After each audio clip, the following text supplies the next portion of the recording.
Tayo wala na order ng burger. Ano na lang? Ha? Kahit ano? Wala na iba? Orderan? Tatay nagbabagoong pa oh. Nakain kami ng ano.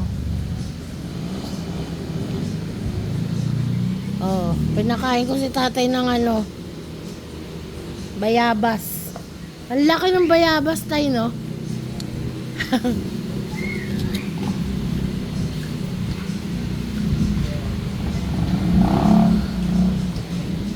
Nalabuan siya ni Alec.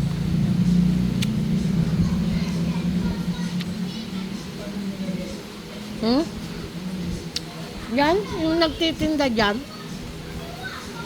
Isang ganun, 75 pesos na. Ang mahal na tayo na.